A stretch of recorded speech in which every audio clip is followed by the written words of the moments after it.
saja sih faktor yang menyebabkan makhluk hidup itu terancam punah? Nah, ada dua faktor yang menyebabkan hewan atau tumbuhan itu terancam punah. Yang pertama adalah faktor alam, faktor yang berasal dari alam. Yang kedua, adanya faktor manusia. Apa sih faktor alam itu? Faktor alam bisa terjadi karena sulitnya beradaptasi hewan atau tumbuhan itu dengan lingkungan. Bisa juga karena hewan atau tumbuhan itu memiliki tingkat perkembangbiakan yang lambat, misalnya gajah. Gajah sekali melahirkan hanya satu anak dan proses kehamilannya sangat lama. Kemudian bisa juga karena adanya terjadi bencana alam, itu bisa menyebabkan hewan atau tumbuhan itu terancam punah.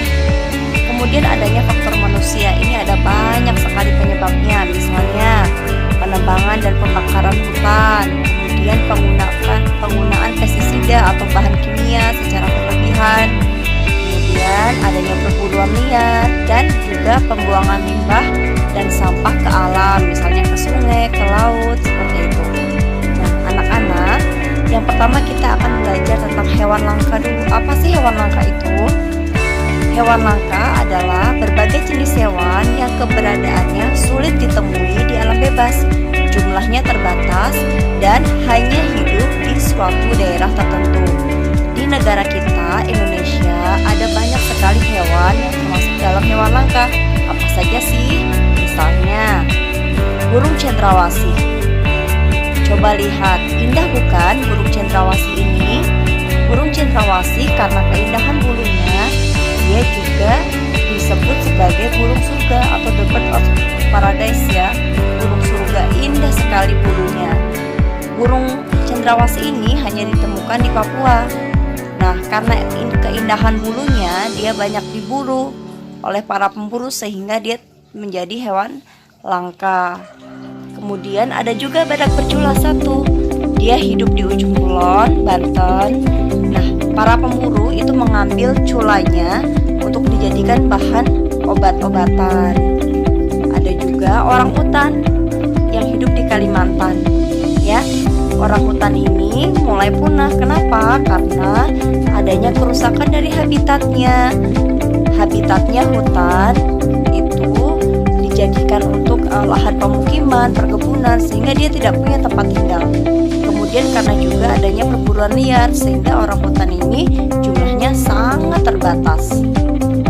Komodo, anak-anak tahu dong komodo ya. Komodo itu hidupnya di Pulau Komodo, adanya di Nusa Tenggara Timur. Penyebab perburuannya adalah karena adanya perburuan liar, kemudian perubahan lingkungan, berkurangnya sumber makanan juga. Jadi komodo termasuk hewan yang langka. Nah, kemudian selain hewan langka, ada juga tumbuhan langka. Sama dengan hewan langka tadi, tumbuhan langka itu adalah tumbuhan yang sudah mendekati kepunahannya apabila jumlahnya di alam sangat sedikit ya. Jadi jumlahnya di alam bebas itu sangat sedikit. Itu termasuk tumbuhan langka. Apa saja sih tumbuhan langka yang ada di negara kita? Yang pertama adalah Rafflesia arnoldi. Ya, dia hidup di Sumatera dan juga Kalimantan. Kuncup bunganya ini bisa dijadikan obat sehingga dia sering diburu. Indah bukan Rafflesia arnoldi ini? Kemudian ada Amorphopalus titanium. Nah, ini biasa kalau kalian dengar adalah dia bunga bangkai. Bunga bangkai ini hidup di Sumatera. Dia juga sangat langka. Kemudian ada juga kantong semar. Nah, kantong semar ini hidup di hutan di Tangkuban Perahu, Jawa Barat. Nah, kantong semar ini diburu untuk diperjualbelikan. Karena banyaknya perburuan sehingga jumlahnya di alam bebas itu sangat terbatas.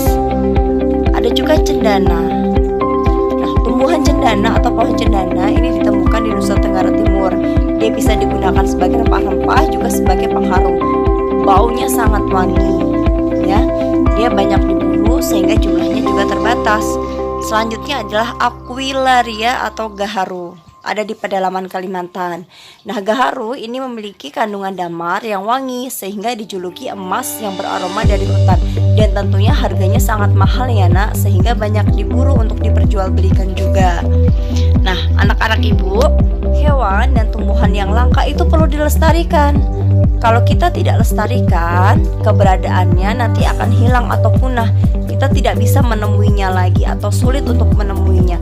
Anak cucu kita nanti, anak cucu kalian nanti bisa jadi tidak bisa menemukan yang namanya komodo, yang namanya orang hutan ketika mereka tidak dilestarikan. Lalu bagaimana cara melestarikannya? Cara melestarikan hewan dan tumbuhan itu ada dua, nak. Yang pertama adalah pelestarian in situ, yang kedua pelestarian ex situ. Nah, pelestarian in situ, in, ingat-ingat ya, in itu dalam, in situ dalam, ya. Pelestarian in situ maksudnya adalah pelestarian yang dilakukan pada tempat asli hewan atau tumbuhan tersebut berada. Jadi berada di tempat asli mereka, tidak dibawa ke luar habitatnya. Misalnya adalah Suaka Marga Satwa untuk melindungi hewan, hutan lindung untuk melindungi tumbuhan, juga Taman Nasional, kawasan untuk melindungi tumbuhan dan hewan. Misalnya apa sih yang in situ itu? Contohnya adalah ya badak bercula 1 dikembangkannya atau dilestarikannya di Taman Nasional di Ujung Kulon. Kemudian komodo dilestarikannya ya di Pulau Komodo, itu contoh pelestarian in situ.